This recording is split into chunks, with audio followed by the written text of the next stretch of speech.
E o celular não vai ali? Eu vou continuar tentando aqui. Tá. E o celular não gruda ali, essa câmera do celular? Não. Bom, vamos começar então? Agora acho que... Bom. Então vamos começar. Quem conseguiu ver a série?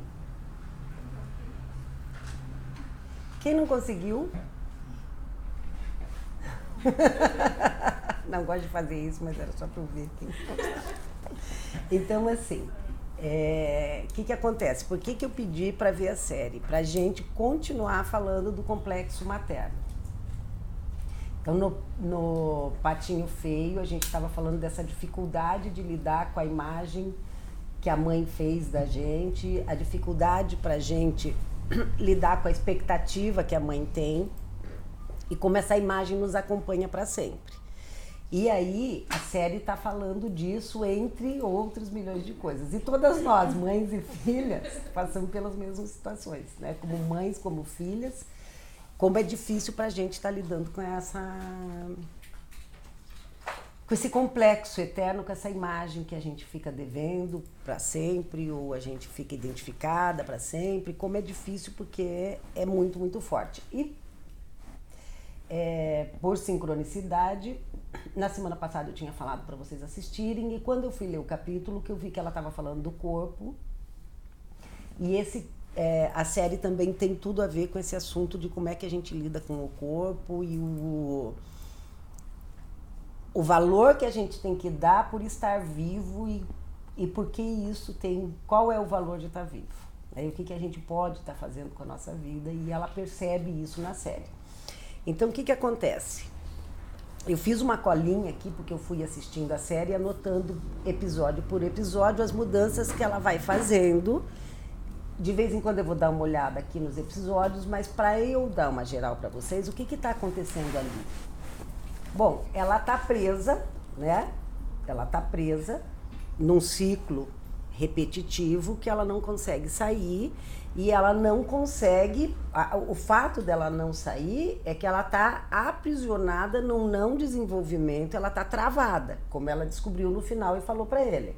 Isso é como se fosse um programa de computador e o programa tivesse travado. Então, o que está acontecendo ali?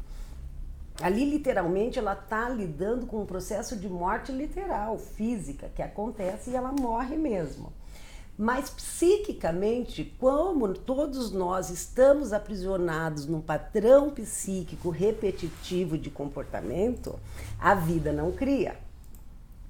E a vida vai ficando cada vez mais estagnada e cada vez mais destrutiva. Então, em todo o curso que eu dou, eu estou insistindo com isso. E no Mulheres que Correm com os Lobos, eu vivo repetindo isso. Se não tem movimento psíquico de transformação, porque eu estou mudando a minha manifestação pessoal, não tem vida, só tem morte. Então, eu estou morto dentro de um corpo físico, com uma alma que me faz ter movimento físico, mas não tem transformação. Então, se não tem movimento psíquico, o meu comportamento é sempre o mesmo e repetitivo. Eu estou reproduzindo sempre a mesma cadeia de comportamentos e sempre o mesmo padrão de repetição, de ação e atitude diante de todos os eventos que acontecem na minha vida. Eu estou reagindo sempre da mesma forma. E, de novo, quando eu percebo que eu repeti aquela atitude, eu mesmo me mato, me culpo, me apedrejo e quero me destruir, porque eu vejo que, de novo, eu não consegui, de novo eu estou no mesmo quarto escuro, olhando para a mesma imagem no espelho. Então, vocês viram que ela voltava, tinha um espelho na frente dela e ela estava olhando de novo para aquela mesma imagem, no mesmo lugar. Então, vocês estão entendendo o que eu quero explicar para vocês? Como é destrutivo esse padrão repetitivo de comportamento, onde tem muita culpa, e a culpa me leva para a repetição. E eu volto a fazer sempre o mesmo loop, sempre fazendo o mesmo movimento, sempre reproduzindo o mesmo movimento e caindo no mesmo lugar. Que ódio que eu tô aqui novamente. E cada vez que ela cai naquele espelho, ela vai ficando mais revoltada, mais destrutiva, com mais ódio. Então, no começo ela diz, então eu vou afundar mesmo, agora eu vou beber mais, vou cheirar mais cocaína.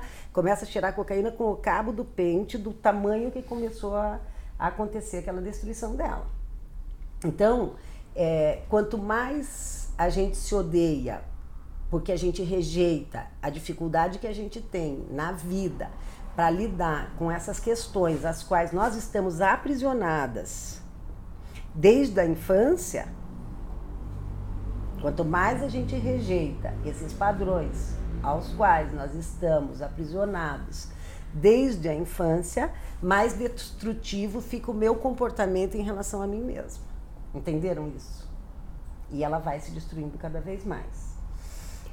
Outra coisa que eu quero falar para vocês, que eu sempre insisto em todos os cursos, é a imagem a qual eu estou aprisionada, ela é quase a essência do que eu sou realmente, só que ela está distorcida.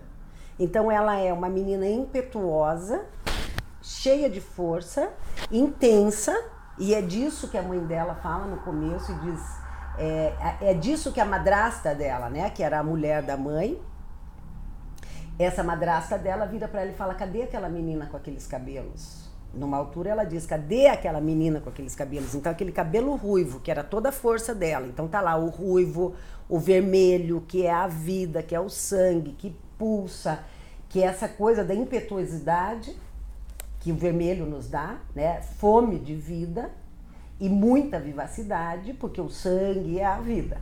O sangue não é o movimento da vida. Isso que dá toda a impetuosidade virou num padrão super destrutivo. Então o que está acontecendo? Nós estamos desligados de nós mesmos porque nós somos excessivamente nós de uma forma destrutiva. Então a gente está usando aquilo que eu sou, identificado com essa imagem, como se aquilo fosse um excesso de mim. O excesso de mim me desliga de Deus. Porque daí é como se eu quisesse ser Deus. Então eu estou deificando aquela imagem desse excesso do que sou eu mesmo, e aí eu me separo daquilo que seria o divino e aquilo vira diabólico. E eu começo a viver num grande inferno. E aquilo fica infernal. E a vida dela era um inferno. E a única pessoa que interessava para ela naquele inferno era ela mesma. E cada vez ela queria ser mais daquela imagem. Então ela começa e diz assim, eu perdi o gato. Então ela perdeu o instinto selvagem. O único animal ao qual ela tinha relação, porque com as pessoas ela não tinha relação. E ela diz no começo, eu não quero ter filhos, porque eu gosto de deixar que os seres vivam livres, por isso que eu tenho um gato, por isso que eu não prendo o meu gato. E entre as coisas que ela fez de errado e que ela começa a se arrepender num momento e prestar atenção no que ela tinha feito de errado para os outros, porque quando ela encontra o homem que estava preso no outro padrão, que era a antítese do padrão dela, que era um cara com um toque, que quer fazer tudo certinho, que quer prestar atenção em tudo, que quer provar para ele que quanto mais certinho ele for, mais certo a vida vai dar. Este cara vira para ela e diz, nós estamos presos nesse looping por alguma culpa, nós fizemos alguma coisa de errado e é por isso que nós estamos reproduzindo. E ela diz, não, não é por culpa. A gente não está aqui porque nós fizemos alguma coisa de errado, nós estamos aqui porque nós temos que consertar alguma coisa em nós. E aí ela pega e diz assim, então eu vou perguntar para todo mundo dessa festa aqui, quem é que não gosta de mim? E a amiga dela já tinha chamado ela de barata, que ela era uma grande egoísta, comia qualquer coisa e não morre de jeito nenhum, por isso que ela era uma barata. Porque a barata não tem quem mate, ela falou, a barata nunca morre, come qualquer coisa e é um animal mais horroroso que tem. Então, ela tinha aquelas relações que ela não fazia vínculo com ninguém, todos eles estavam interligados, ninguém consegue se soltar, né? Então a gente está falando dos drogados todos que estão vivendo juntos, aquele processo destrutivo entre eles, ninguém se solta, sim, eles dependem um dos outros, sim, ninguém pode sair daquele círculo, tá todo mundo junto no mesmo círculo, ninguém se solta e ninguém deixa ninguém sair. Mas ao mesmo tempo eu não respondo por você e eu não quero dar nada, mas eu preciso de você e ninguém consegue sair daquele lugar.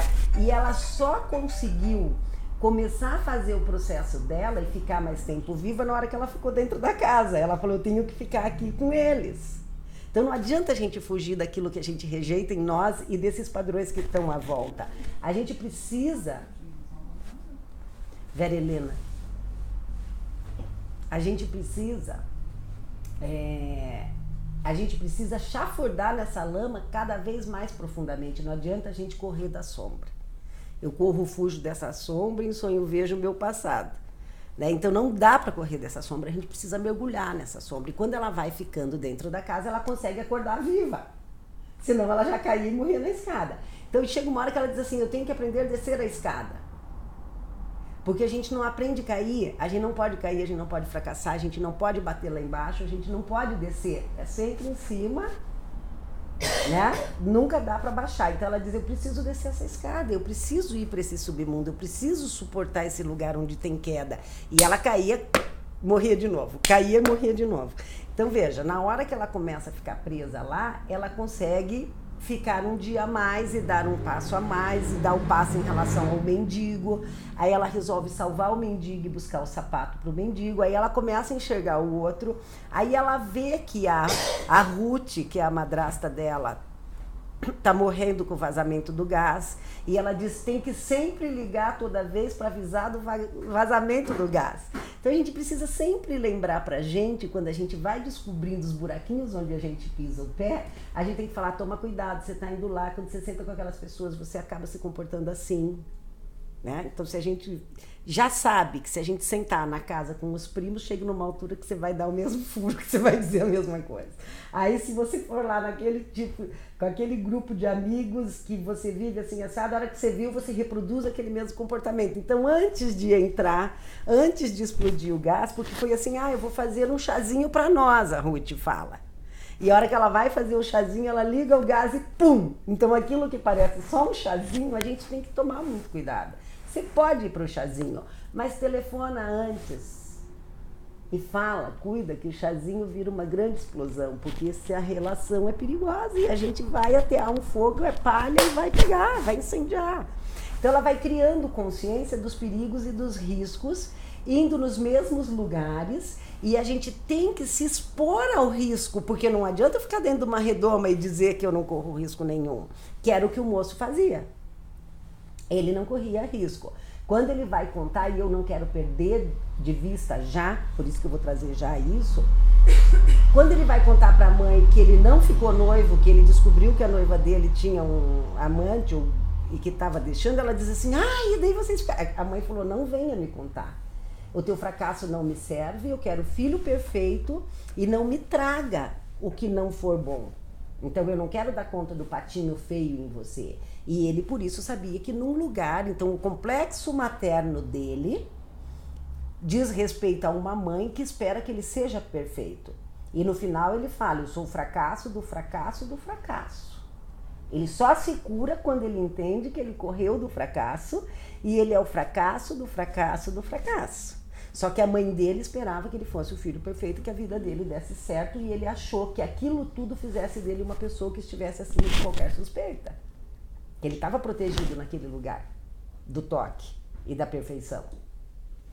Ele por si só, porque como ele não era aceito, o que ele precisa ser? O querido bonzinho, que é o melhor namorado, o mais querido, que está sempre ali, que quer ficar noivo da noiva, se oferece o tempo inteiro em sua carência, para dizer para o outro, eu tenho amor e muito amor para te dar, mas aquele outro não existe, ele não sabia o que aquela mulher queria. Ele não sabia qual era o desejo daquela mulher, então ele não diz assim, eu quero satisfazer o seu desejo. Não, eu sou perfeita e não vou te dar nenhum problema. Essa era a proposta dele, eu não te dou nenhum problema, mas também não te dou nenhuma alegria. Não te dou nenhum prazer, mas também não te dou nenhum desprazer. E a gente vai dar gosto e desgosto para todo mundo. E ele estava oferecendo um grande, nenhum desgosto para ela, nenhum prejuízo. Mas não dava nenhum lucro, nem para ele. Então ele fazia tudo certinho, ele não tinha nenhum prejuízo, estava tudo arrumadinho na casa. E aí no dia que ele tem um grande fracasso, ele chega em casa, daí ele come tudo que ele quer, daí o cara fala, é aniversário ou é fossa, né? Você levou um chute ou você tá numa... Porque você só pode comer e se divertir, e beber, e jogar até tarde, porque ou você tá na fossa, ou você tá comemorando o teu aniversário, só. Só são essas duas situações que você pode se divertir. Nas outras todas, você tem que acordar e ser um filho de Saturno, trabalhando todos os dias para provar que você é perfeito. E ela tá todo dia na farra, na droga, todo dia ela não consegue trabalhar, só que ela é um gênio. Aí ela acorda no outro dia, vai trabalhar, ninguém suporta ela de insuportável que ela é. Ela chega atrasada e faz assim, ó. Acabou, resolveu o problema que estava no programa, fica todo mundo olhando pra cara dela, porque ela é a única mulher no meio daqueles homens todos. E aí chega aquela guria insuportável, que era um gênio, em 1 minuto ela resolve aquilo, e ela vira e fala assim, dá licença que eu tenho que ir lá, que meu traficante me procurou. Tô indo atrás do meu traficante. E veja, o que acontece com ela no começo? O que está acontecendo com ela foi a droga. É fora. Não era ela que estava presa na questão psicológica dela. Tem uma droga atrapalhando a vida dela. Então, qual que é o meu problema? É o meu marido que me causa todo dia esse problema. Ah, qual que é o meu problema? A minha filha que me causa todo dia esse problema. Ah, qual que é o meu problema? A minha sogra que me causa todo dia esse problema. Não é o problema que eu não consigo lidar com o problema fora. Não sou eu o problema. E o único problema que eu tenho sou eu mesmo. Porque a diferença é o outro não vai mudar, mas eu posso mudar a forma como eu me relaciono com o outro. E é linda a cena quando a amiga dela joga o uísque na cara dela e ela entende que não é pessoal, que ela está desequilibrada e ela não se altera com aquilo. A outra vira e fala assim, nossa, mas por que eu fiz isso mesmo? Deixa eu te dar uma camisa. Então, a hora que você sai do pessoal, a própria pessoa cai a ficha do que ela fez pra você. Porque você não volta com aquilo. Então, você neutralizou. Então, você não se mistura. Não é com você. Você está lidando com a pessoa é desequilibrada. Você tira ela do sério, ela vai te agredir. Só que ela não está interessada em continuar uma encrenca. Ela quer tirar a amiga dali porque ela entendeu que tudo está sumindo e que ela não quer perder mais aquela amiga. Então a gente vai tendo um tempo, e alguém me perguntou em algum curso, e eu não sei se agora no Mulheres que Correm com os Lobos, alguém me perguntou, mas cada um tem um tempo, e eu não sei se foi a turma da noite ou se foi a turma da manhã, e a gente vai fazer isso dentro do nosso tempo. Acho que perguntou depois que acabou a aula. Eu falei, só que a gente não pode deixar passar muito tempo, porque cada dia a gente vai tendo menos condições de lidar com a situação, e a situação vai ficando mais difícil. Então chega uma hora que eu preciso encarar e de frente dar conta da situação. Então veja, chega uma hora que ela não tem recurso. Os móveis vão subindo, a mobília começa a sumir, as frutas começam a apodrecer, as pessoas importantes para ela está com medo que elas desapareçam, porque as pessoas importantes vão nos evitando, porque chega uma hora que a gente não aguenta.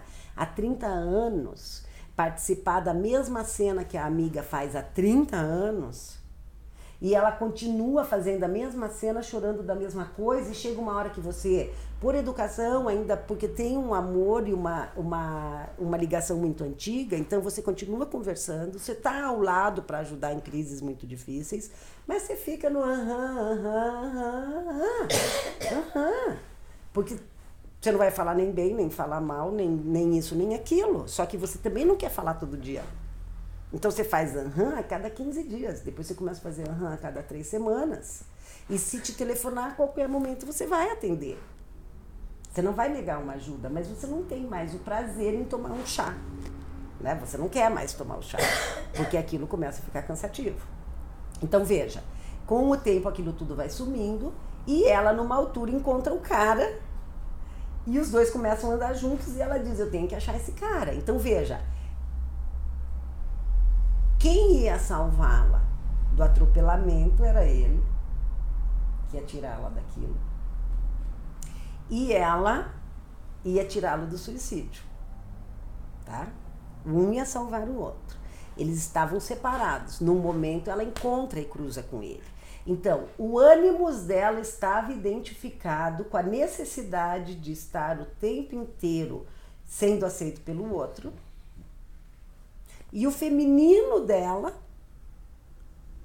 estava identificado com a destruição o tempo inteiro. Usava toda a sabedoria e intuição do feminino para fazer aquele jogo que ninguém conseguia ultrapassar o jogo e a pessoa ia se matar mesmo no jogo.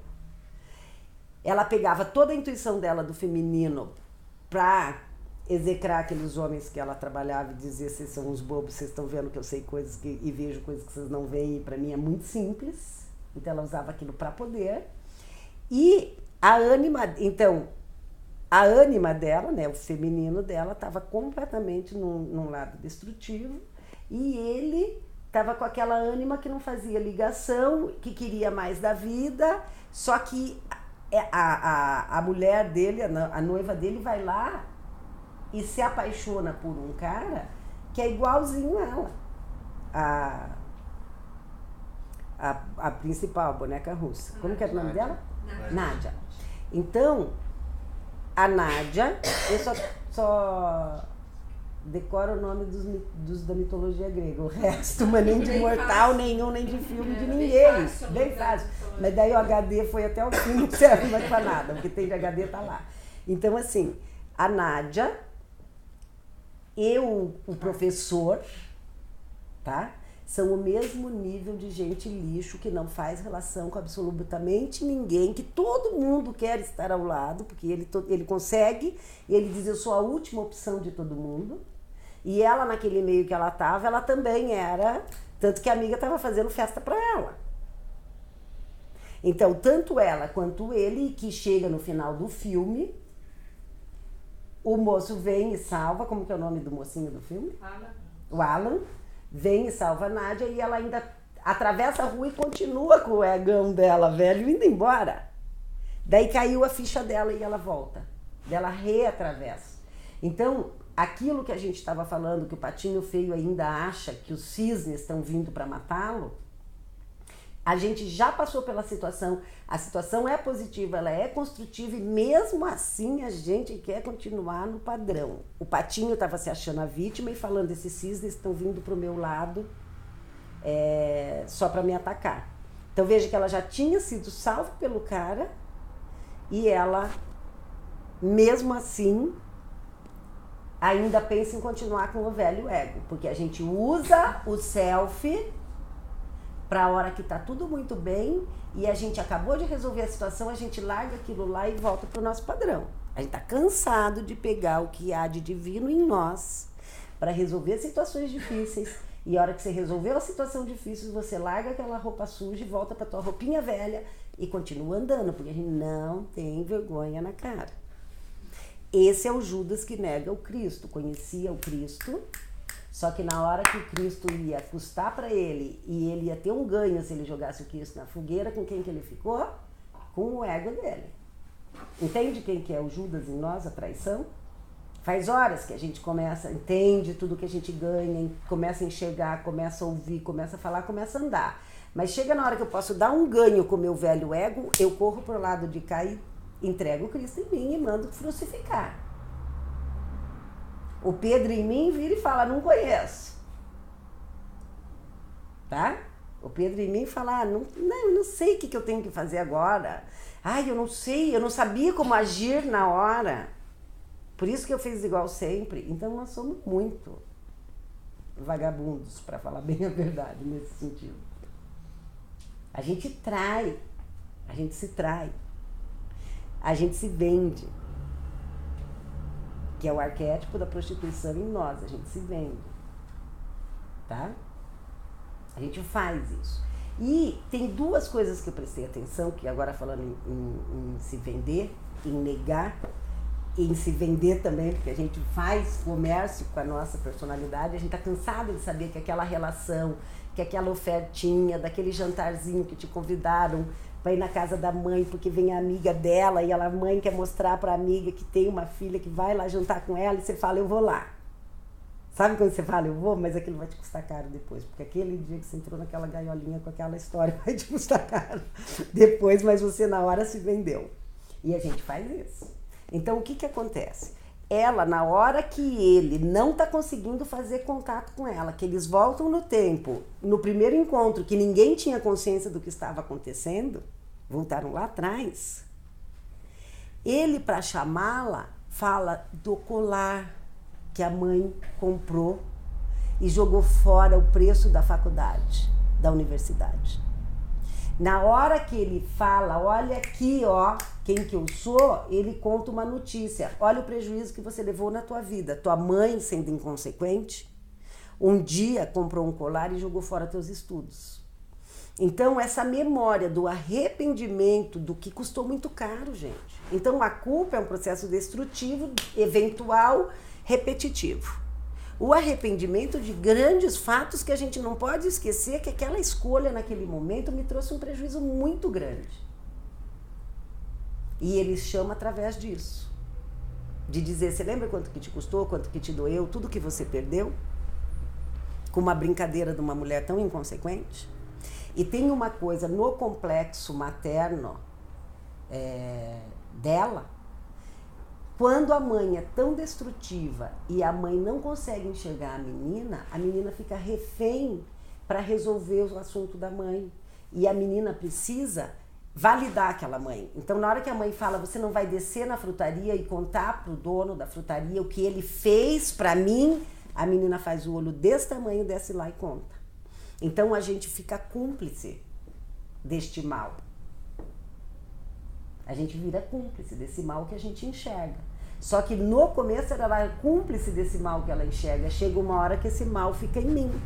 Porque de ser cúmplice e reproduzir, a cumplicidade para participar do mundo da mãe, ela precisava fazer aquilo.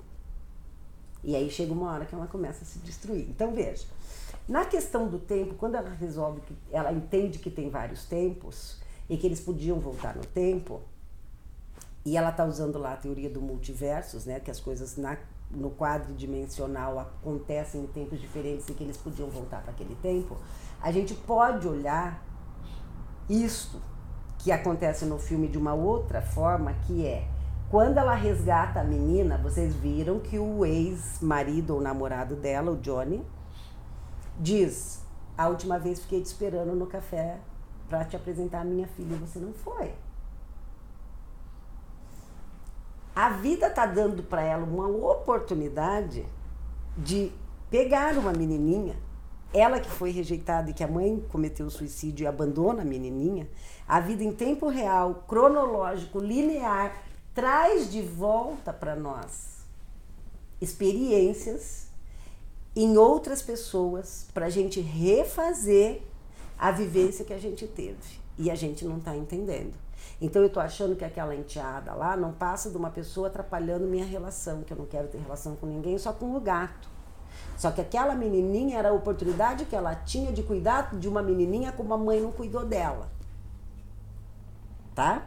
Então, quando a gente refaz relações, não é um colega do trabalho, não é o irmão do meu marido, não é o amiguinho do meu filho, que roubou o meu filho na escola e daí eu vou fazer um bafafá com a mãe do menino, crucificar todo mundo. Não. Os eventos vão voltando em tempo cronológico para a gente refazer experiências as quais na nossa memória a gente não lembra mais. Então vocês veem que a menininha não se mexeu, ela falou, não vou entrar porque eu não quero que a menina me veja morrer. E a menininha não se mexeu e ainda diz para ela alguma coisa, eu acho que eu anotei isso aqui. A menina vira para ela e o óculos da pessoa, cadê? Aqui. Então, a menininha, não, a coisa da sinagoga é muito engraçada, né? A coisa do vai conversar e a resposta lá do rabino para ele, dando um presta atenção nele, o que você está fazendo com essa mulher? Então, deixa eu só ver uma coisa aqui, que a menininha, quando ela vai para lá, isso é lindo também, já vou chegar na menina, quando a Ruth fala assim para ela, sem os terapeutas, somos duvidosos narradores de nossa própria história. Então, uma análise bem feita vai fazer eu olhar para mim, entender o que eu estou fazendo com a minha história e o que meus complexos estão fazendo comigo e me fazendo contar uma história completamente errada sobre o fato real. Por isso que a pessoa está contando o fato real dela e está todo mundo olhando para a cara dela assim, ó, com o fato que ela está contando. E todo mundo sabe que a verdade não é aquela, menos ela, porque ela criou a realidade que ela quis. E ela diz, então nós somos narradores duvidosos da nossa história. Só que a menina, eu quero ver se eu pus aqui, ó, a frase que ela fala com a menina, que ela vai levar o livro. Ó, ela tira o espelho da garganta, ela dá o livro para a menina, que lida normalmente com a situação, e ela morre ali na casa de chá. Eu não me lembro o que a menina falou para ela, ou se era só essa lucidez da menina de dizer, você vai dar conta disso, você tem que tirar aquele espelho, você engasgou pensando que você pudesse fazer viver uma mulher que se matou porque não estava dando conta da vida dela. Então, quanto complexo a gente criou na infância de impotência e incapacidade, só porque as nossas mães naquele dia estavam com um problema maior que ela e o problema não era eu. Era a conta de luz que ela tinha que pagar. O problema que ela tinha naquele dia não era você, era a briga que ela teve com a irmã. Tá? Então, quanto complexo a gente criou, porque nós somos narcísicos e estamos identificados com a possibilidade de resolver todos os problemas do mundo e que para eu ser importante, eu tenho que sanar o problema daquele outro, ao qual eu não faço ideia qual seja, e não fui eu que criei. E nós vamos passar o resto da vida fazendo esse tipo de acordo. Então a menininha fica assistindo ela tirar. Só que a menina era uma oportunidade dela fazer um vínculo com alguém. E quando a gente conhece alguém e isso começa a ser um problema na minha vida, eu começo a rejeitar e correr de problema. Esse era o ânimo dela. Que é quando ela se junta então com Alan para resolver o problema. Nós dois temos um problema para resolver. E a gente vai ter que resolver isso. Eu vou te salvar e você me salva. Então ela disse, se eu tivesse te salvado na hora que você estava bêbado, eu não morreria atropelado. E o Alan fala para o amigo, numa ou na primeira vez, ele fala assim, será que dá para corrigir os nossos erros? Né? Num dos encontros com o dono da loja de conveniências, ele diz, será que a gente tem tempo para corrigir nossos erros? Então, enquanto a gente está vivo, a vida está reproduzindo em questões muito pequenas, por isso que a gente tem que ter olhos para ver. Então, eu não posso entender este evento e este fato como uma mera enteada que acabou com a minha relação. Eu tenho que entender esse fato como uma oportunidade de algo. E é isso que é dar significado. Então, em todo lugar que a gente lê, tem que ter sentido, sentido não é para onde eu vou. Sentido é significado, é profundidade onde eu estou. Tem que ter um sentido. Um sentido não é um objetivo. Um sentido é uma profundidade disso que está acontecendo. Só que nós somos muito mesquinhos, muito egoístas, muito avarentos e a gente não se expõe e a gente quer correr da enteada que está causando um problema, a gente quer correr do marido que está querendo casar com ela porque ela não quer compromisso. E mais comprometida que ela estava com aquela gente toda, e mais comprometido do que ele estava. Então veja, estão os dois aprisionados nisso. Então eu peguei aqui umas frases do filme, que são poucas. Ela vira e diz numa altura, ela fala, se você fosse morrer hoje, Ruth, porque ela vai na casa da amante da mãe dela, né, que acabou criando e que ela preferia a madrasta do que a mãe, e ela achava que isso que tinha matado a mãe. E ela diz, não, você não ficou com a sua mãe porque a assistente social sabia que você não podia ficar, não era porque você... Ninguém poderia querer ficar com uma mãe dessa. E aí a verdade é essa, eu tenho que chegar num ponto e falar, eu não suporto trabalhar nesse lugar.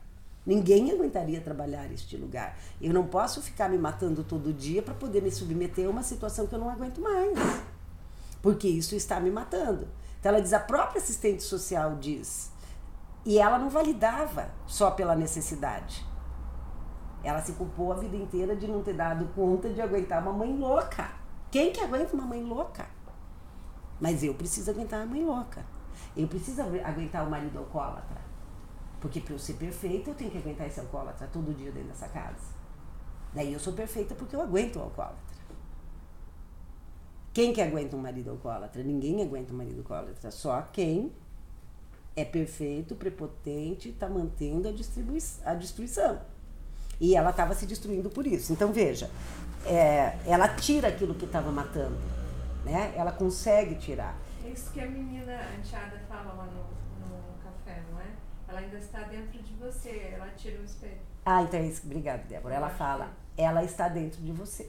Quer dizer, você precisa dar conta disso, porque é isso que continua conversando com você todo dia. E ela tira. O caco de espelho. E ela tira o caco. E chega num ponto que vocês viram que, fora as coisas ficarem escassas, eles param de morrer de acidente e começam a morrer de corpo físico, que o corpo físico está pegando. Então, no começo, a gente vai perdendo coisas. A gente está nesse looping, nessa repetição, e a gente está perdendo uma coisa aqui, perdendo outra coisa lá.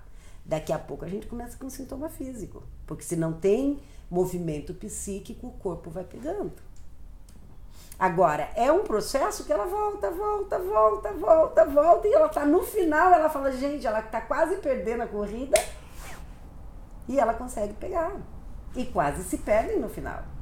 Porque a hora que a gente cria consciência e fala, eu vou dar conta disso, aí é hora de correr. Aí é hora de correr. Aí é hora de não soltar, e nenhum dos dois desiste. Antes eles estavam brigando, mas chega uma hora que eles não desistem mais. Então ela pega e diz assim, ó, você estaria pronta para isso? Ela pergunta para Ruth, tipo, estaria em paz com a sua vida? Se ela fosse morrer, né? Se você fosse morrer, você estaria em paz com a sua vida? Ela falou sim e não. Ter duas ideias incompatíveis na cabeça e ainda assim aceitá-las é a melhor parte de ser humana. Então ela diz assim, sim e não, porque é insuportável ser humano, mas ao mesmo tempo, ser humano é conseguir aceitar esses opostos em mim. A fraca e a forte, a corajosa e a covarde, a egoísta e a altruísta, tá? A que lida com a verdade, a que vai ter uma direção com a mentira. Então ela diz, não é fácil. Isso é a questão mais difícil do ser humano e, ao mesmo tempo, é a melhor parte de ser humano, porque você tem um desafio diariamente entre quem você é e quem você gostaria de ser. Então você pode, sim, porque você gostaria de ser uma coisa melhor, ir ultrapassando quem você não vai ser nunca, né? Que é o cara. Ele ficou fracassado, ele falou, eu vou dar conta do fracassado, porque eu cheguei no final e estou dando conta disso. Então, quando ela descobre essa coisa que é o bug, ela diz assim para ele, não é algo bom ou ruim, é um bug, como um programa que trava. Então, o que acontece? Ninguém fez nada, gente. Ninguém está pagando pecado porque fez aquilo, porque está sendo castigado por Deus. Não é isso, nós estamos aprisionados na carne. Deus não castigou o Cristo, por isso que ele foi crucificado. Deus colocou o Cristo e falou, eu quero ver você dar conta da carne, dê conta da carne. Deus não estava castigando o filho. Ele falou, eu vou mostrar como é que a gente se salva da nossa humanidade.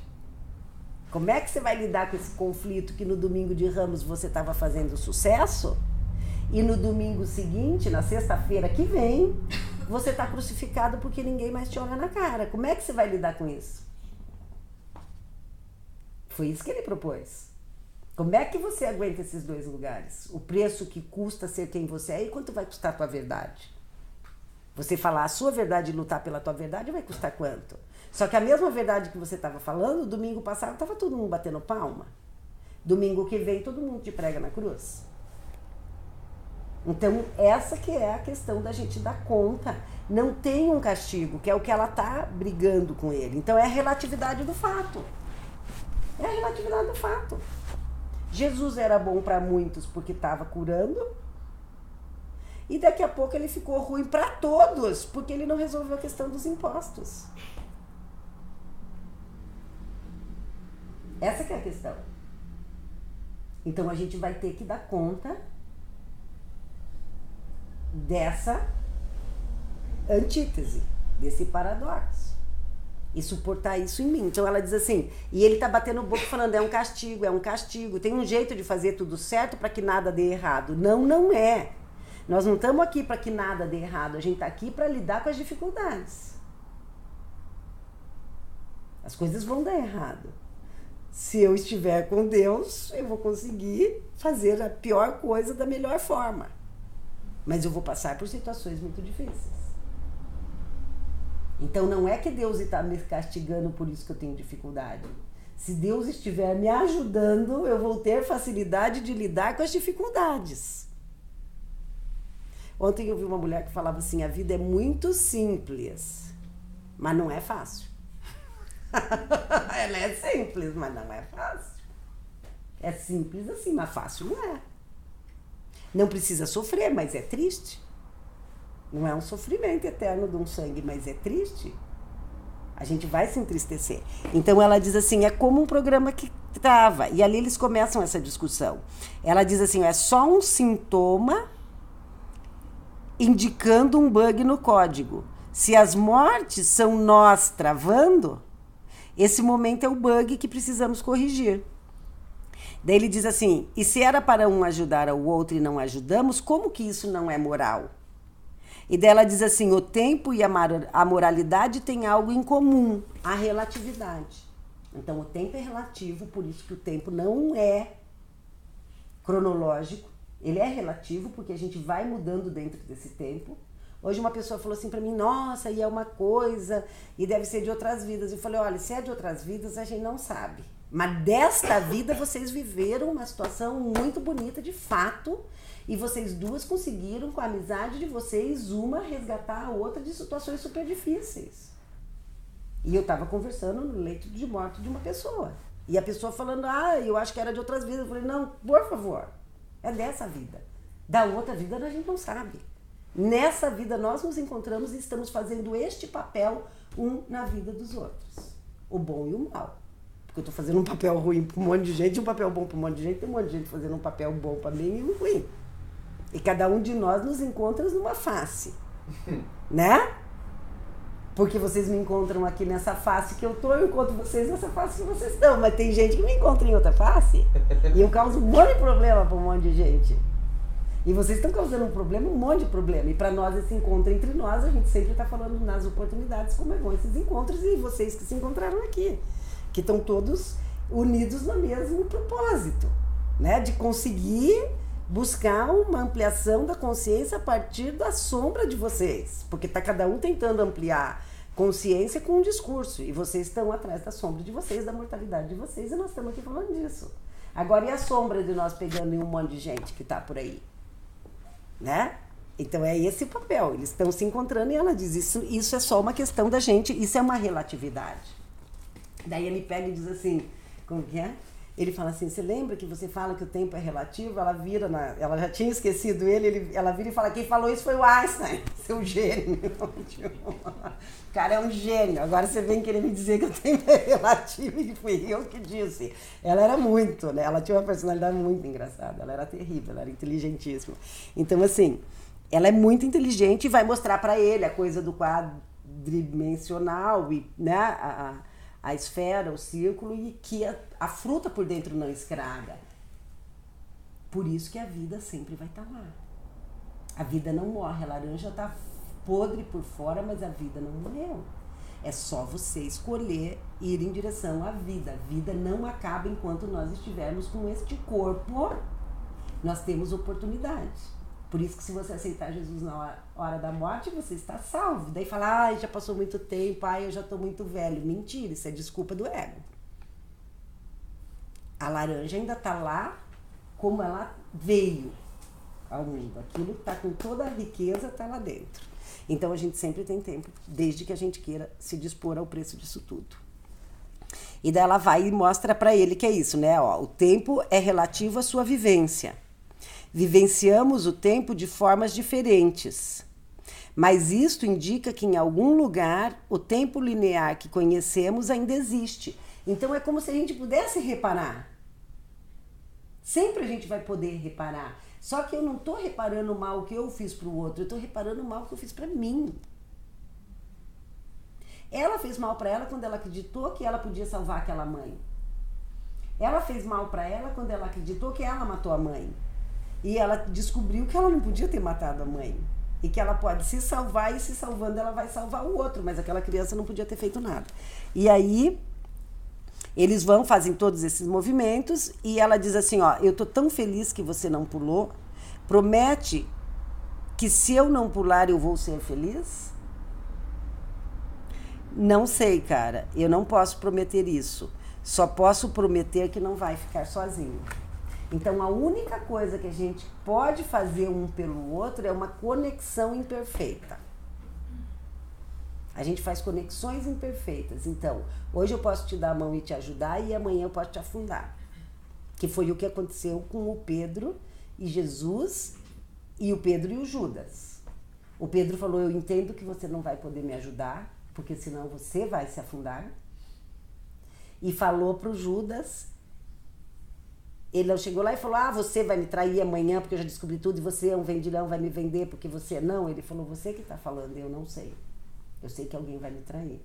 Ele sabia que o Jesus sabia que ele não ia suportar não ganhar aquela moeda. Então é como se o Deus dentro de nós sempre soubesse que nós vamos cair naquele buraco e que amanhã o nosso Deus vai nos dar a mão de novo.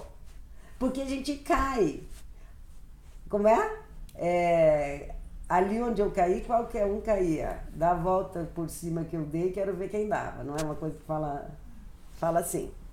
Então ali qualquer um cai, eu quero ver sair. Sair da casinha a gente cai, eu quero sair, a gente tem que voltar pra casinha. Rápido e pedir desculpas. Pedir desculpas. E ela vai lá se retratar e diz pra mulher, você devia ter pego os bichos, eu estava errada em relação aos teus filhotes, porque daí a gente sai dando péssimos conselhos pra um monte de gente a partir do nosso ponto de vista egoísta, né? Então ela diz, você não vai ficar sozinho. Aí ele concorda com ela. Então veja, no final, quando eles fazem tudo isso, olha de onde eles vêm. A cidade está lá fora, o mundo externo está lá no fundo, a imagem está escura, né? Mas atrás está a cidade, está a civilização e eles estão saindo de dentro para fora. Desse túnel, desse buraco, com todos esses ladrões, com todos esses mendigos, com toda a imundícia. Então eles estavam vindo na contramão e se uniram com o lixo, com a escória, com a sombra, e de lá eles voltam para cá sabendo que eles fazem parte desse mundo aqui. E ela só encontrou ele no Exército da Salvação. Olha a imagem. Ele foi no Exército da Salvação porque a mãe trabalhava lá, e ela foi no Exército de Salvação para não morrer congelada com o cara. Então chega uma hora que a gente morre congelado igual o patinho feio. Lembra da imagem do gelo? Várias histórias estão lá congeladas, lá em cima no pico com aquilo congelado. E chega uma hora que a gente não sente mais. Chegou uma hora que ela morreu congelada. E na hora que ela morre congelada, ela resolve salvar o mendigo. E ao salvar o mendigo, ela encontra com ele no elevador. O elevador vai cair e os dois começam o processo dos dois. Então, a ideia era trazer mais ou menos isso tudo para vocês. Tá? Eu acho que eu trouxe tudo que eu queria, vim aqui na minha cabeça mesmo, só que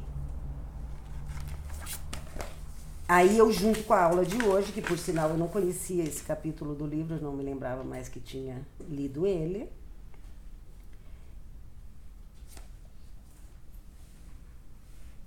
Isso aqui, não, vou chegar ali no dele.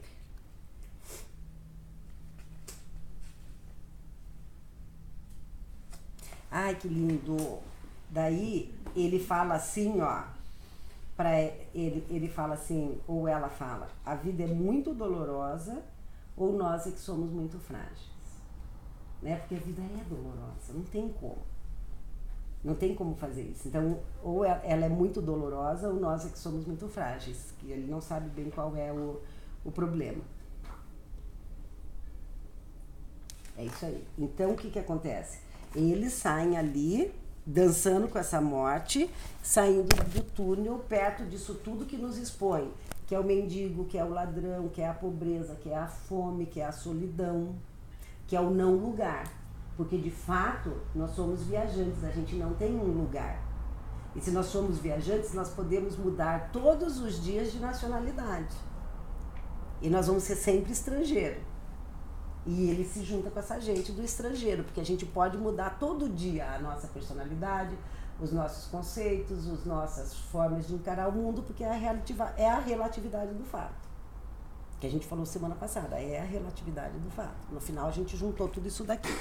Vou entrar na aula, tá? Para entrar na aula, hoje ela estava falando, nesse capítulo do livro da Clarissa, o que ela está falando? Do corpo jubiloso, né? De como é que a gente lida com o corpo físico da mulher borboleta, e ela está falando dessa escravidão que a gente tem do modelo de corpo físico nesse mundo ocidental contemporâneo, que nós estamos escravizados a uma forma, e a beleza vem do físico e vem do material. Então, se soma é corpo em grego, que é a matéria, que é essa forma física, que é o vaso e o continente para a psique, que é a alma. Então, a gente está falando do corpo, ela vai falar do corpo. Eles dois estavam lutando para ficar dentro daquele corpo, porque na hora que eles perdiam o corpo e a morte acaba, ela vai lá perguntar e diz para a mulher que ela acha que é uma mulher de aço, né, que deu conta de tudo. Ela vira e diz assim: você está pronta para morrer? Você está pronta para entregar esse corpo? Não é fácil entregar esse corpo. Na hora que você vai ter que entregar esse corpo, que você vai ver, né, a questão do como é difícil. Então a gente fica tão lutando com essa vida, mas na hora da morte, entregar o corpo e ir embora é muito complicado. Então os gregos criavam para isso uma questão. Para os gregos tinha o seguinte: então, se aqui está o soma, que é o cadáver, e aqui é a psique, que é a energia que anima esse cadáver, quando a gente desencarna, o soma fica sem a energia, que é a psique, que está animando o cadáver. Então, veja, para os gregos tinha essa questão. Cadê a minha régua clássica ainda que eu consegui? Para o grego, qual era a questão? Eles falavam o seguinte, então, psique em grego, alma em grego é psique. Alma em grego é psique. Quando a pessoa desencarnava e ia para o Hades, a imagenzinha aqui, embora chamava Eidolon, que era só uma imagem. Psique era quando estava encarnada no corpo. Então essa mesma imagem de mim, quando desencarnava, chamava Eidolon, que é phantom no latim, que quer dizer fantasma. E isso não se transforma, vai embora para sempre essa memória. Desencarnou, largou o corpo físico, você vai levar para a eternidade uma memória de vida que você conseguiu acumular aqui. Porque você já chegou morto. Então você vai levar uma memória de vida que você conseguiu acumular aqui. Então na hora que desencarna, chamava Eidolon. Psique só chamava quando estava encarnado. Por quê? Porque só encarnado a alma pode se transformar. Então a gente, quando encarna, nós somos aprisionados na matéria, e a gente pode libertar essa alma que está aprisionada na matéria e viver do espírito, enquanto eu tenho esse corpo. Se eu me transformando e for fazendo a transformação, porque a psique é quando está no corpo, ela se transforma. Quando desencarna, não tem mais transformação.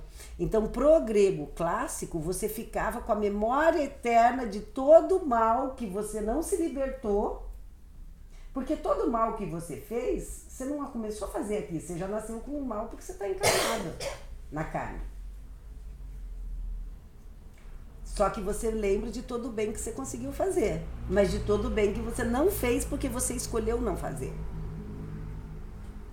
E você vai levar o bem que você fez, mas você vai levar a memória do bem que você não fez porque você não pegou as ferramentas que estavam à tua disposição, porque você escolheu não os dar e você quis enterrar teus talentos e desencarnou sem mudar, porque nós somos pobres, mortais, todo aquele blá blá blá que a gente se conhece. Então, para o grego ficava claro isso. Enquanto você está vivo, você tem a oportunidade de transformar sua manifestação. Por isso que a felicidade para o grego era ter um corpo. Se eu estiver vivo, eu sou feliz, porque eu tenho um corpo, porque eu posso experimentar, porque eu posso viver, porque eu posso me transformar e eu posso aprender a amar. E eu posso fazer isso por amor. E chega aqui um momento que o sentido da minha vida é manifestar esse amor que eu já recebi. É prodigalizar a minha alma. Então a gente chega nesse ponto da relação. Ela tá ali brigando com ele, lutando com ele, e ele lutando com ela.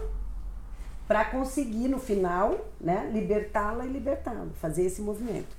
Aí,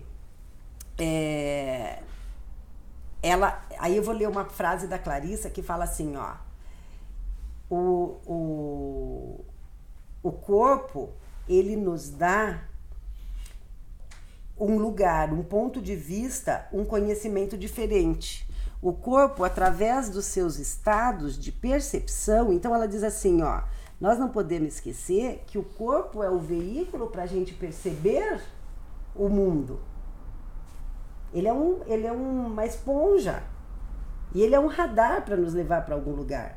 Então, para o grego, por que era tão importante o corpo físico? Porque se eu tivesse encarnado, eu podia perceber os sentidos, eu podia enxergar, ouvir, falar, sentir. Então, eu tinha condições de perceber com os sentidos. Essa que era a grande alegria e toda a felicidade. E é isso que ela está falando, isso. O corpo, ele é um objeto que nos dá, ele é um veículo para que a alma possa se manifestar e se transformar. E aí ela está falando isso no capítulo. E ela diz, ó, os estados de excitação, de percepção e de experiências sensoriais. Como, por exemplo, ouvir música, a voz da pessoa amada, sentir um perfume, ter a capacidade de nos transportar para outros lugares. Porque a memória do cheiro faz a gente voltar para a casa da avó. A fala e a voz de uma amiga que a gente lembra. A voz, né, de alguém te aconselhando num momento da tua vida. Então, o corpo que nos dá, todos os sentidos é que nos dá essa alegria de viver. Essa percepção de toda essa riqueza. Então, fora ele ser o cálice para a alma, ele ainda nos dá essa oportunidade da felicidade no mundo, que é perceber com todos os sentidos. Que isso é Afrodite, isso é estar vivo, isso é aestesis. Porque anestesiados a gente não percebe com os sentidos. E o Cristo dava olhos, ouvidos, boca, o andar e o movimento. Né, e curava a lepra que estava em cima de todas as feridas que estavam por cima do corpo. Então, olha que lindo que ele fala aí no filme. Quando ele está falando com a noiva dele, que ele vai sair de lá para resgatar. Ele consegue resgatar a noiva, mostrar que o cara não prestava, voltar lá, porque ele mostrou quem era, com quem que era que ela estava envolvida, que ela não merecia se envolver com aquele cara, e ele volta lá e explica quem ele era, e ele diz assim para ela, a gente pode achar que engana, mas o nosso corpo não consegue mentir como a nossa mente. Me sinto vazio por dentro há anos. Eu achei que se eu desse duro o bastante e continuasse empenhado e ficasse na minha, sabe, fizesse tudo certo, essa dolorosa sensação de ser um completo fracasso acabaria passando.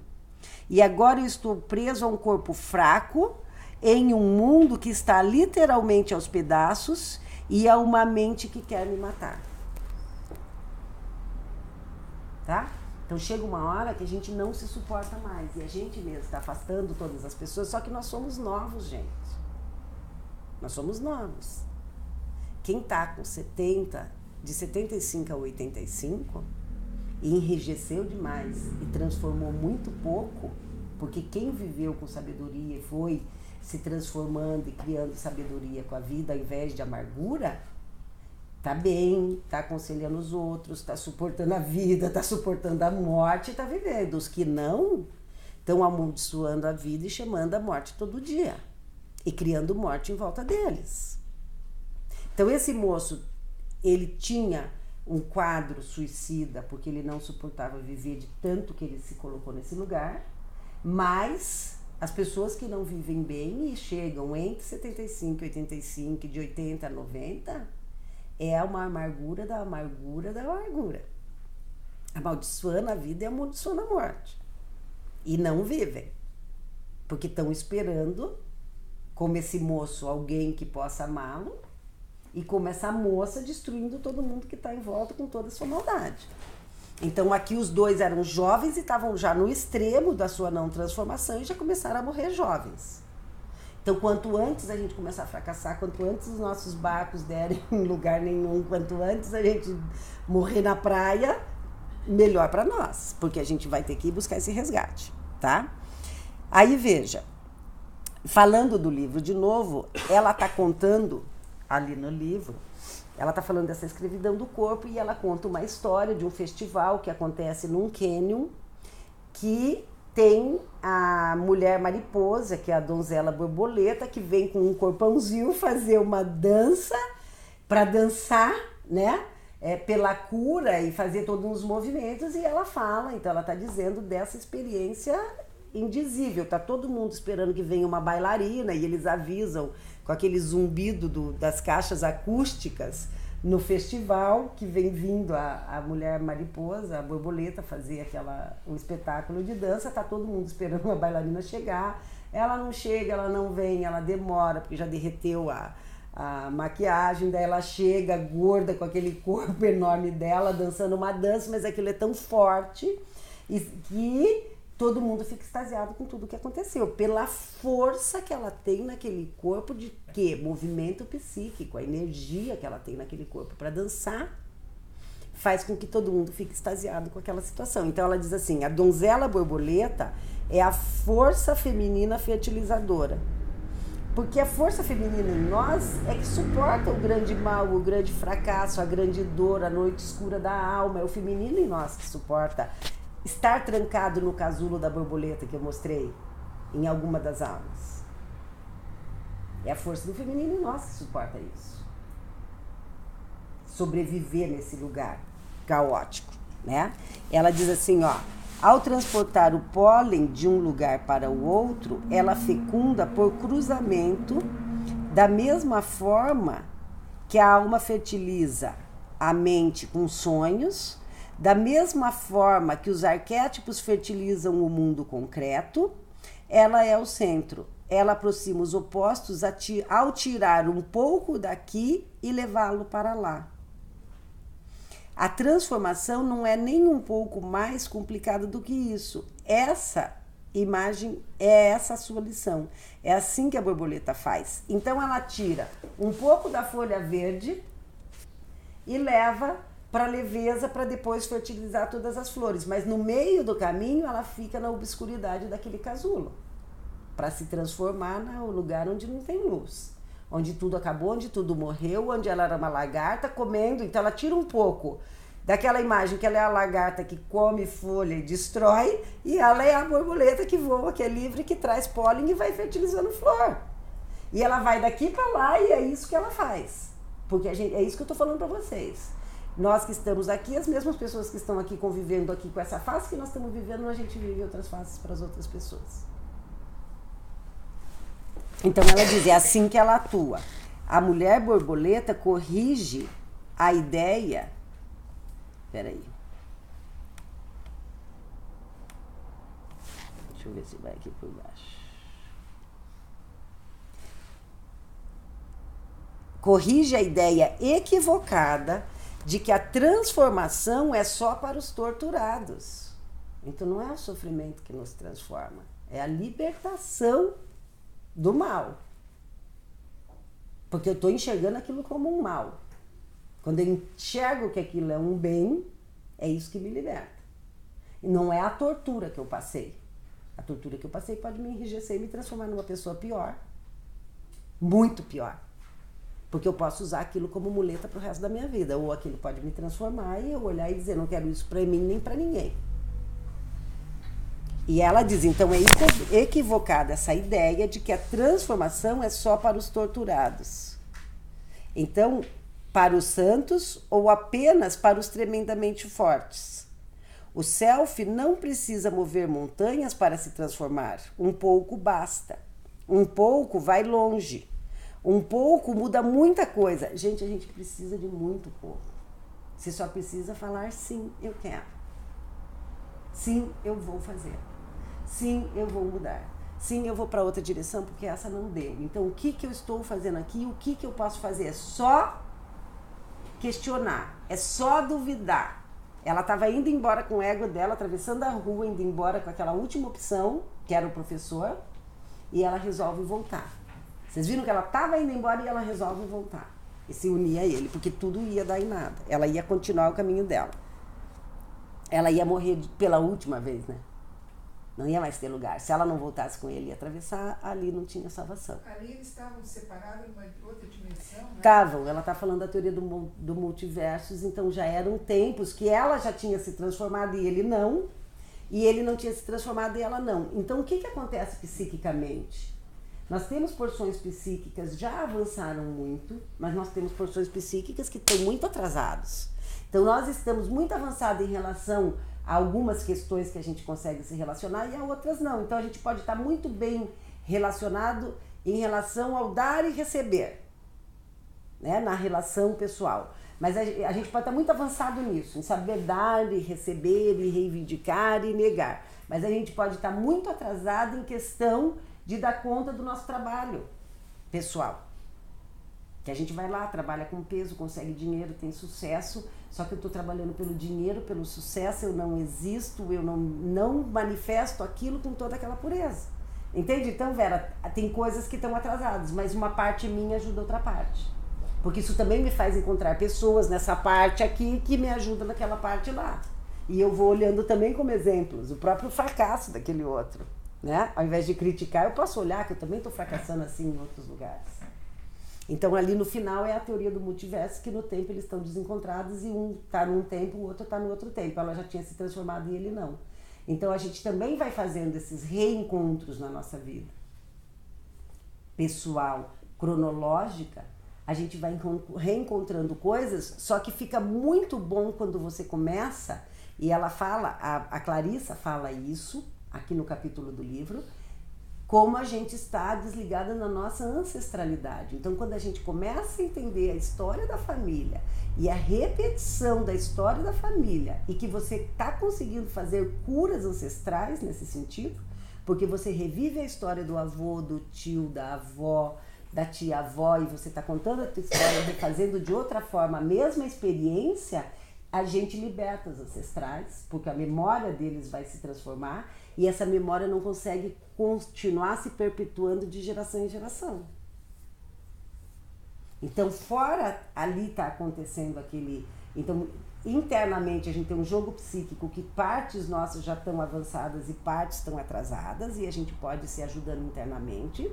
A gente tem uma questão da ancestralidade, que as qualidades que os nossos antepassados conseguiram ter vão nos ajudar nessa vida, mas aquilo que eles não conseguiram desenvolver está nos emperrando, e a gente pode usar a qualidade de uma avó que conseguiu fazer um processo de transformação para libertar a outra experiência que eu passo igual a outra avó, uma ajuda a outra.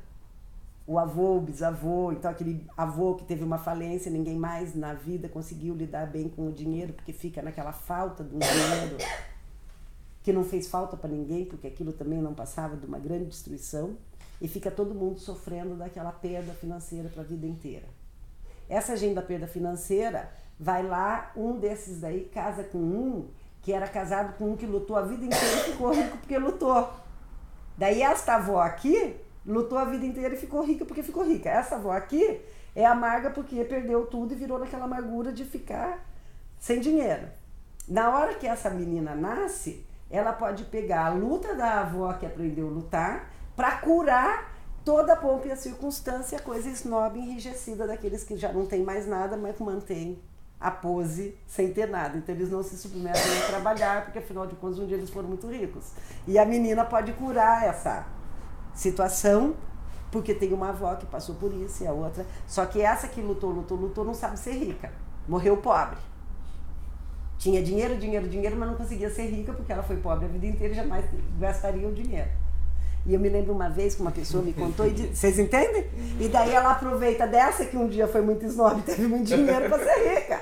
E aí a gente pode curar a história. Ou continuar nessa coisa arada, esse mal vindo. Então veja, dei esse exemplo assim raso, gente, pra gente não falar de coisa pior, porque daí, né, a gente pode chegar aqui em coisas e eu acabo dando exemplo, eu já falei 1000 vezes isso.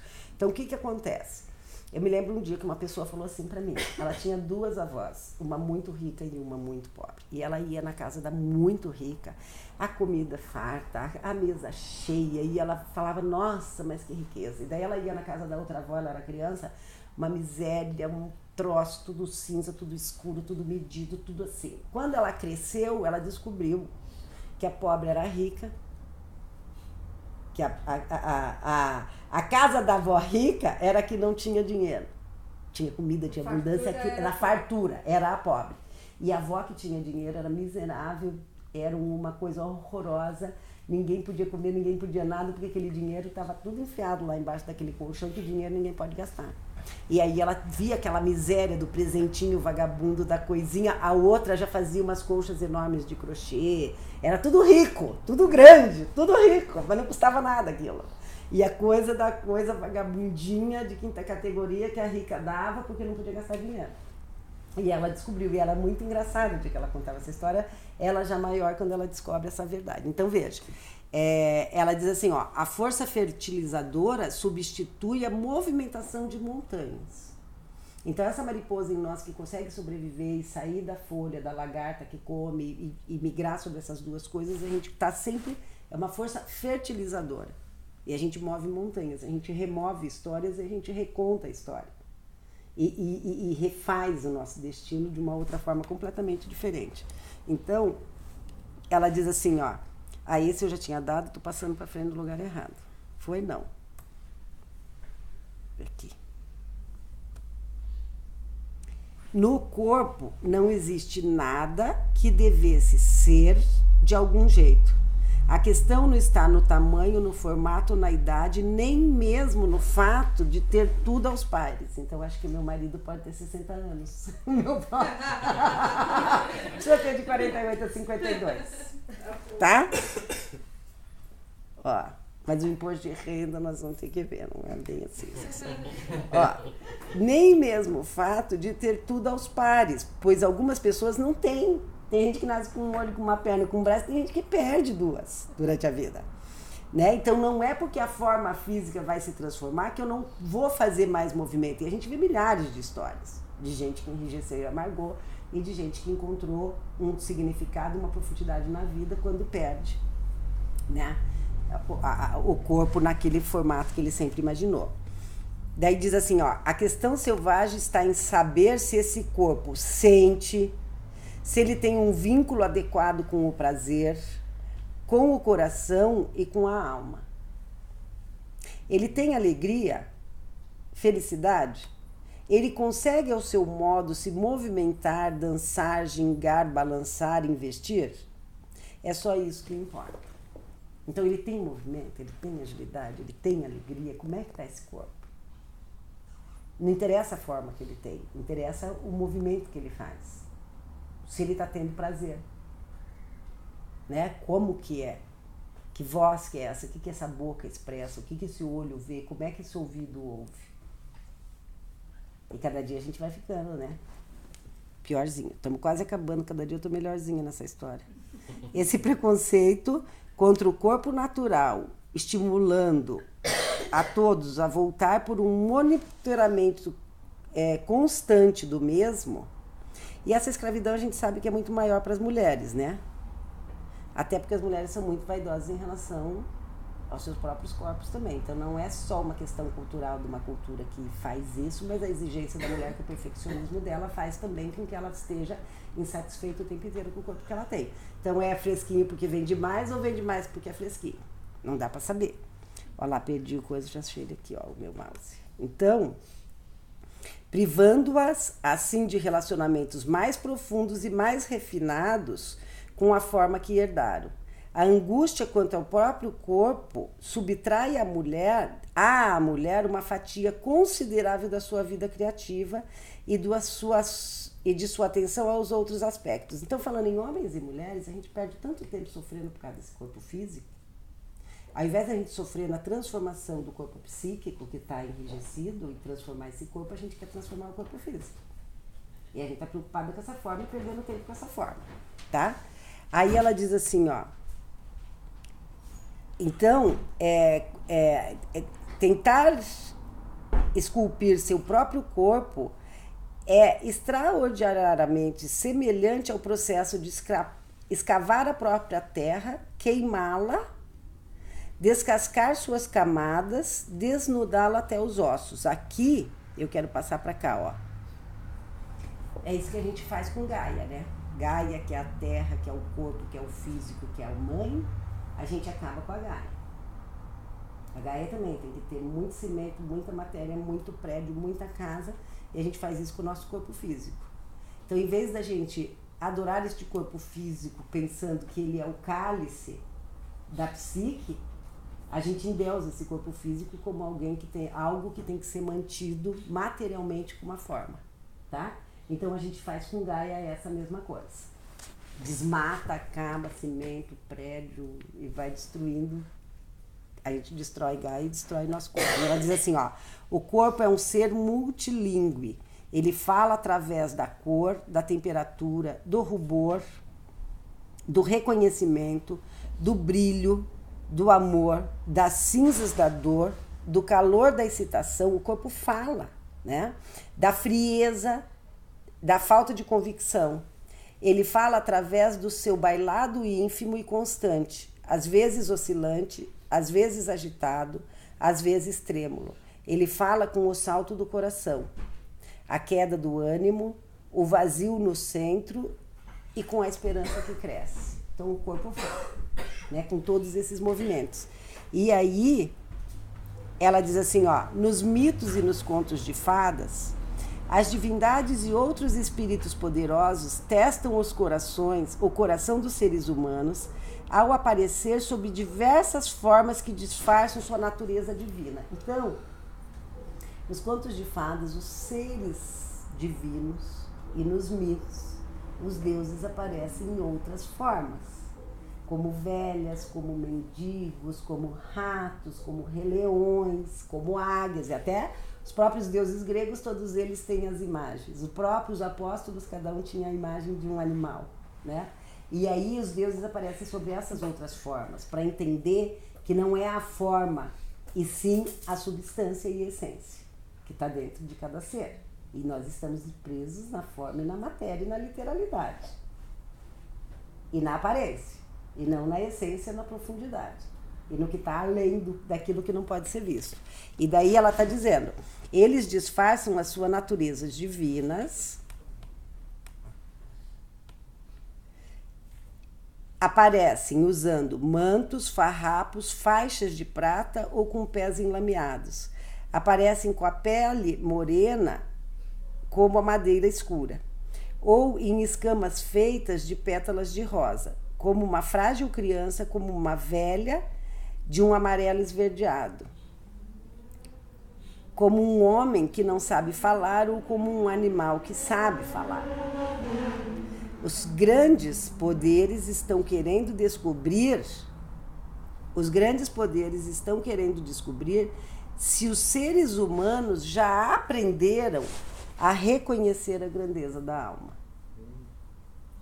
Então a gente olha para a pessoa e faz uma ideia pelo corpo físico e a gente tem preconceito e a gente é incapaz de se relacionar com alguém que tem um corpo físico que não seja aceitável para a minha forma e eu rejeito aquele ser.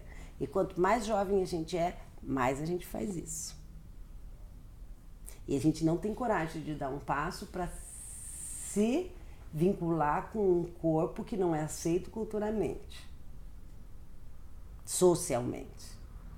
A gente não tem coragem de nos unir a esses corpos, como se os nossos corpos fossem lindos, perfeitos. E a primeira coisa que a gente fala, nossa, mas ele é tão lindo e tá com aquela mulher horrorosa. Não é assim que a gente fala? Nossa, mas ela é tão bonita pra ele. Ah, deve ser rico, né? Senão não ia estar. Não é assim a história? A gente não consegue ultrapassar e a gente não consegue ficar com a beleza da alma. E a gente sabe que tem uma beleza na alma, mas a gente não consegue ultrapassar o corpo físico e dar um passo para ir viver isso. Tá? Então era isso que os deuses querem ver. Se a gente consegue reconhecer a grandeza da alma em todas as suas variações. Porque aquela coisa que para mim era uma lagarta naquele momento, como aquela menininha que era enteada daquele cara, ela só gostava de gato e ela não ia encarar uma criança, Então, naquele momento, era uma variação da própria alma dela para ela se relacionar, cuidar daquela menina. Tá? E aí que os deuses testam para ver se a gente consegue dar conta disso. Então, a ideia era essa, juntar o tempo, que o tempo cronológico é uma ilusão, o tempo eterno é a única certeza que a gente tem, a memória, que faz a gente ir e voltar e se lembrar e tenho que buscar, reconhecer, lembrar e voltar, e a memória que eu vou deixar e que eu vou fazer, que eu vou criar uma nova memória, uma nova narrativa. Essa criança dentro de nós que está nos destruindo, porque a gente está tentando dar conta daquela imagem, daquela criança até hoje. E a relação. Então, Afrodite sempre vai ser aquela que está buscando a relação, nos tirar da anestesia. O único jeito de sair da anestesia é a relação. E a hora que eu começo a fazer relação e começo a prodigalizar minha alma, é isso que vai me fazendo sentir cada vez mais viva, cada querer ficar mais viva e lutar cada vez mais pela vida. Tá? A aula acabou, quem quiser ir embora, olha lá. 21 horas em ponto e eu comecei 10 minutos atrasada. Palmas para a professora.